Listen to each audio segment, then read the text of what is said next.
In this video, I will be going to discuss the basic fundamentals of fire sprinkler system.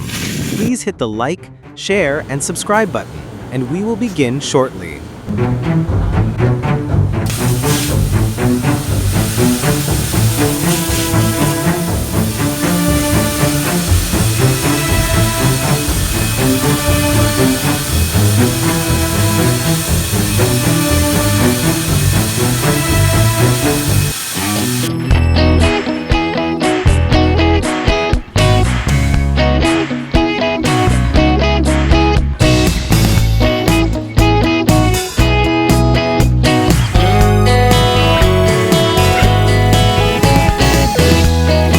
From NFPA 13, here are standard classifications and activation ranges.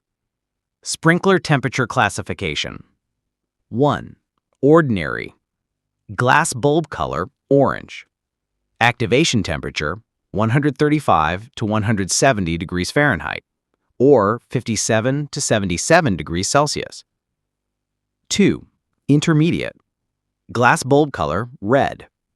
Activation temperature, 175 to 225 degrees Fahrenheit, or 79 to 107 degrees Celsius.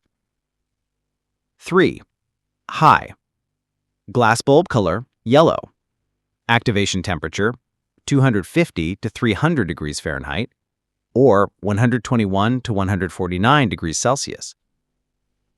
4. Extra high. Glass bulb color, green. Activation temperature, 325 to 375 degrees Fahrenheit, or 163 to 191 degrees Celsius. 5. Very extra high. Glass bulb color, blue. Activation temperature, 400 to 475 degrees Fahrenheit, or 204 to 246 degrees Celsius. 6. Ultra high. Glass bulb color, purple. Activation temperature, 500 to 575 degrees Fahrenheit, or 260 to 302 degrees Celsius. 7. Ultra-high special applications. Glass bulb color, black. Activation temperature, 625 to 650 degrees Fahrenheit, or 329 to 343 degrees Celsius. A typical automatic fire sprinkler system includes fire sprinkler heads, a distribution piping network, a water supply source, alarm and check valves, and a fire pump equipment. The system may be classified as a wet pipe, pre-action, or deluge system, depending on the application and environmental conditions. Sprinkler heads are heat-activated device. Each sprinkler head contains a heat-sensitive element, either a glass bulb filled with a glycerin-based liquid or a fusible metal alloy link. These elements respond to the ambient ceiling temperature, not the presence of smoke or flame. Most commercial buildings use ordinary or intermediate temperature-rated sprinkler heads. However, industrial or high-hazard areas, such as foundries or boiler rooms, may require high or extra-high classifications. As a fire ignites and grows, it releases heat energy, increasing the ambient temperature at the ceiling level. According to engineering principles of plume dynamics, heat rises and stratifies near the ceiling, forming a thermal layer.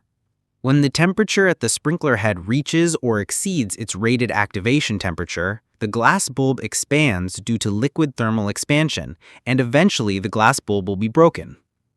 Alternatively, the fusible link melts at its critical temperature. This causes the sprinkler valve cap to remove, allowing water to discharge immediately. Once activated, water flows from the head at a design pressure and discharge density based on hydraulic calculations per NFPA 13. We are now at the middle of the discussion. Please do me a favor. If you're learning watching this video, please hit the like button. We'll continue shortly. Have fun, enjoy, and watch till the end of the video. Thanks. Sprinkler nozzles are engineered to distribute water in a predetermined spray pattern, typically between 8 to 25 gallons per minute or 30 to 95 liters per minute, depending on the hazard classification of the building. In a wet pipe system, the piping is continuously filled with pressurized water, allowing instantaneous discharge upon head activation. Water movement through the pipes triggers a flow switch or alarm valve, which activates the building's fire alarm control panel. If connected, it sends a signal to a central monitoring station or directly to the fire department station. The maximum area of coverage per sprinkler head depends on the type of sprinkler and the hazard classification as defined by NFPA 13 and related standards. Here's a clear breakdown. Maximum coverage per standard spray sprinkler head NFPA 13. Hazard classification. Number 1. Light hazard. Maximum area per head, 225 square feet or 21 meters squared. Maximum spacing between heads, 15 feet or 4.6 meters. Maximum distance from wall, 7.5 feet or 2.3 meters. Number 2. Ordinary hazard. Maximum area per head, 130 square feet or 12 meters squared. Maximum spacing between heads, approximately 12 feet or 3.7 meters. Maximum distance from wall, 6 feet or 1.8 meters. And number 3, extra hazard.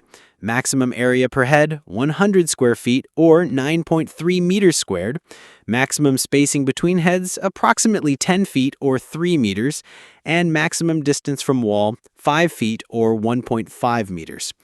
These are maximums, and spacing must still meet minimum pressure and flow requirements from hydraulic calculations. Understanding the technical function of fire sprinkler systems is key for architects, engineers, facility managers, and anyone involved in the building, fire, and life safety design. Thanks for watching. Be sure to subscribe for more deep dive engineering breakdowns. And remember, the fire and safety is not optional, it's engineered.